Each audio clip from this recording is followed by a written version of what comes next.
Bapak dan Ibu, saudara-saudari sekalian yang berbahagia, semakin hari kita semakin menua, tetapi belum tentu kita semakin menjadi bijaksana. Karena memang yang namanya usia tua, yang namanya ketuaan adalah proses yang sangat alami. Tanpa perlu diusahakan pun, tanpa perlu diupayakan pun, yang namanya ketuaan pasti akan bisa dialami oleh setiap orang. Tetapi berbeda dengan kebijaksanaan. Belum tentu orang yang tua itu adalah orang yang bijaksana. Karena yang namanya kebijaksanaan adalah sesuatu yang perlu ditumbuhkan dan dikembangkan. Kebijaksanaan bukan sesuatu yang muncul tiba-tiba, tetapi ada sumbernya, ada sebabnya, dan kemudian ada upaya untuk mengembangkannya. Maka dari itu, semakin kita menua, seharusnya pula semakin bertambah pula kebijaksanaan kita. Jangan sampai hanya usia yang semakin menua, tetapi kebijaksanaannya tidak semakin bertambah. Bapak dan Ibu, saudara-saudari sekalian yang berbahagia, kebijaksanaan di dalam agama Buddha sangat memerankan peranan yang sangat penting bagi kita untuk bisa mempraktikkan ajaran Sang Buddha dan juga untuk bisa merealisasi kebenaran. Karena yang namanya kebijaksanaan ini sangat dibutuhkan dari hal yang paling dasar sekali. Tak lain, contohnya adalah mengenai pandangan yang benar. Pandangan yang benar tentang bagaimana bisa membedakan mana yang baik dan mana yang buruk, mana yang harus dilakukan dan mana yang perlu ditinggalkan. Ini adalah pemahaman yang paling dasar, yang tak lain itu adalah kebijaksanaan yang sangat dasar, yang sangat esensial dan krusial untuk kita miliki. Maka dari itu, memiliki kebijaksanaan adalah hal yang sangat pokok bagi kita sebagai umat Buddha, supaya kita bisa menjalani dan juga mempraktikkan ajaran Sang Buddha dengan benar, bisa menerapkan kebaikan-kebaikan di dalam kehidupan kita sehari-hari, bisa berusaha meninggalkan hal-hal buruk yang seharusnya tidak kita lakukan. Karena itu adalah hal yang paling pokok. Hal yang paling pokok inilah yang nanti akan mengantarkan kita pada hal yang paling utama, yang tak lain adalah kebijaksanaan di dalam memahami hakikat kehidupan ini. Bisa memahami 4 kebenaran mulia, memahami duka, memahami sebab duka, memahami lenyapnya duka, dan juga memahami jalan menuju lenyapnya duka.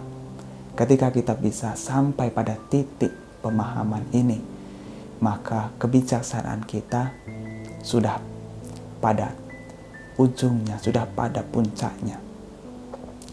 Karena itu semualah kita bersama-sama mengupayakan untuk bisa mencapai pada puncak kebijaksanaan ini. Tetapi Bapak dan Ibu, saudara-saudari sekalian, yang namanya kebijaksanaan bukanlah sesuatu yang alamiah, tetapi adalah sesuatu yang perlu ditumbuhkan dan dikembangkan. Maka dari itu kita semua harus mengupayakan supaya kebijaksanaan kita semakin bertumbuh dan berkembang seiring berjalannya waktu. Bukan hanya usia yang bertambah, tetapi juga kebijaksanaan juga harus bertambah.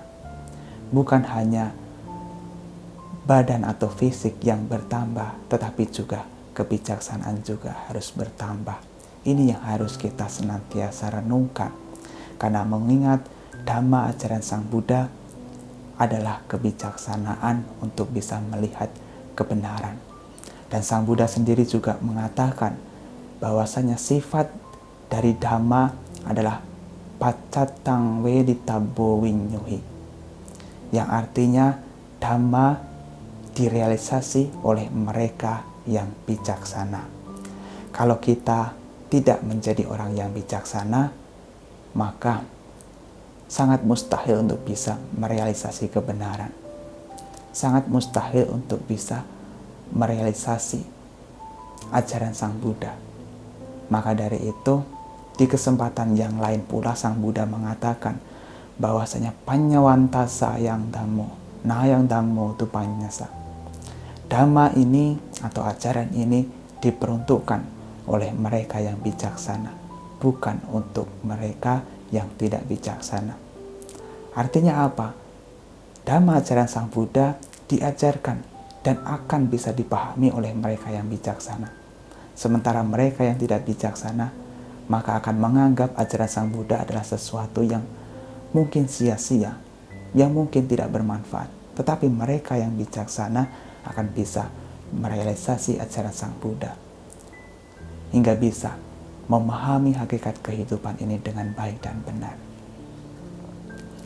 Nah, Bapak dan Ibu, saudara-saudara sekalian yang berbahagia, mengingat kebijaksanaan sangat penting, sangat krusial, maka kita harus memiliki kebijaksanaan ini. Mengingat kebijaksanaan adalah sesuatu yang harus ditumbuh kembangkan, maka kita harus mengupayakan supaya kebijaksanaan kita semakin tumbuh dan berkembang. Bagaimana caranya menumbuhkan kebijaksanaan? Nah, Sang Buddha di dalam sebuah sutta di Anguttara Nikaya mengatakan, Cattaro me bhikkhave dhamma panyawuddhiya samvattanti. Wahai para biku, ada 4 dhamma yang dapat membimbing pada berkembangnya kebijaksanaan. Kata me cattaro, apakah yang 4 itu? Sappurisa sangsewo, saddhamma sawanang, yoniso manasikaro, dhamma nudhamma patipati, imeko bhikkhave cattaro dhamma panyawuddhiya samvattantiti. Apakah yang 4 itu? Yang pertama adalah sappurisa sangsewo, yaitu bergaul dengan orang-orang yang bijaksana. Yang kedua adalah saddhamma sawanang, mendengarkan ajaran yang benar. Yang ketiga adalah yoniso manasikaro, yaitu memiliki perhatian yang bijaksana atau perhatian yang seksama. Kemudian dhamma nudhamma patipati, mempraktikkan atau menjalankan dhamma ajaran Sang Buddha. Inilah 4 hal atau 4 dhamma yang bisa menumbuhkan kebijaksanaan. Nah, dari 4 hal ini kita bisa melihat bahwasanya 4 hal ini sangat penting untuk senantiasa kita upayakan. Yang pertama tadi yaitu adalah bergaul dengan orang yang bijaksana. Memang tidak bisa dipungkiri bahwasanya ketika kita mau bergaul dengan orang yang bijaksana, maka secara otomatis kita akan bisa mempelajari, meniru, meneladani orang yang bijaksana tersebut. Kita bisa mencontoh kebijaksanaan mereka. Maka ketika kita mau bergaul dengan orang-orang yang bijaksana, maka di sana ada kesempatan untuk bisa meneladani kebijaksanaan mereka, untuk bisa mencontoh perilaku mereka. Maka dari itu, bergaul dengan orang yang bijaksana adalah hal yang sangat esensial, yang sangat penting bagi kita untuk bisa menumbuhkan kebijaksanaan. Yang kedua adalah saddhamma sawanang, yaitu adalah mendengarkan ajaran benar, mendengarkan ajaran Sang Buddha. Kalau kita mau mendengarkan ajaran yang benar, kita akan menaruh respek kepadanya dan juga akan mau menjalankan ajaran yang benar tersebut. Maka dari itu, dengan awal kita mendengarkan ajaran yang benar, maka di sana ada kesempatan bagi kita untuk mengetahui hal-hal yang perlu dilakukan dan hal-hal yang seharusnya tidak dilakukan. Karena mendengarkan dhamma akan memberikan banyak manfaat. Manfaat yang pertama adalah bisa mendengar apa yang belum pernah didengar sebelumnya.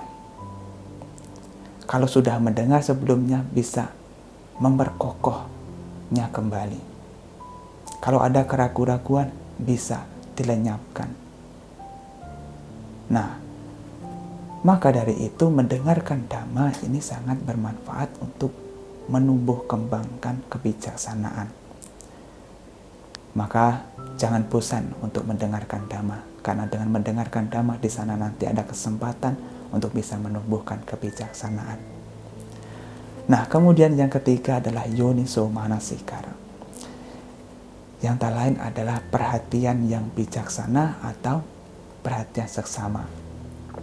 Kalau kita memiliki perhatian yang seksama, memiliki kebijaksanaan tentang apa yang seharusnya kita renungkan, kita tahu tentang hal-hal yang memang memiliki sifat yang demikian. Kalau kita memiliki perhatian yang seksama, kita merenungkan dengan seksama apa yang semestinya, merenungkan dengan seksama hakikat dari kehidupan atau sifat dari kehidupan itu, maka di sana akan tumbuh kebijaksanaan.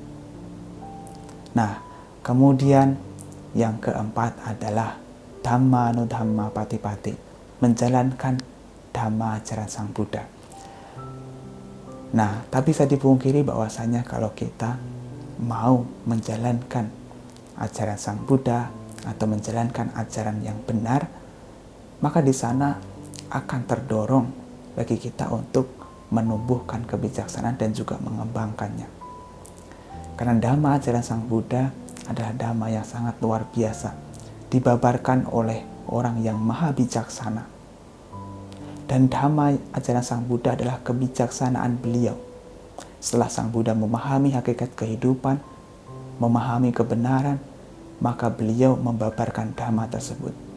Maka ketika kita mau mempraktikkan ajaran beliau, mau mempraktikkan ajaran yang benar inilah, di sana akan tumbuh kebijaksanaan. Jadi 4 hal ini adalah hal yang bisa kita upayakan untuk bisa menumbuh kembangkan kebijaksanaan. Bapak dan Ibu, saudara-saudari sekalian yang berbahagia. Nah, dari 4 hal ini, semoga kita bisa mengupayakan 4 hal ini atau 4 Dhamma ini, agar kita bisa semakin maju, semakin berkembang kebijaksanaan kita. Jangan hanya usia yang bertambah, tetapi juga kebijaksanaan juga harus bertambah. Jangan hanya fisik atau jasmani yang bertambah, tetapi juga kebijaksanaan harus semakin bertambah. Karena yang namanya ketuaan adalah proses alamiah. Tidak perlu diupayakan, pasti akan menjadi tua dengan sendirinya. Tetapi kebijaksanaan tidaklah demikian. Maka orang yang semakin tua belum tentu tumbuh kebijaksanaannya. Maka dari itu kita harus mengupayakan supaya kebijaksanaan kita semakin tumbuh dan berkembang. Semoga apa yang saya sampaikan di sini bisa menambah wawasan, bisa memberikan penyemangat bagi Bapak dan Ibu saudara sekalian untuk bisa menjadi lebih bijaksana.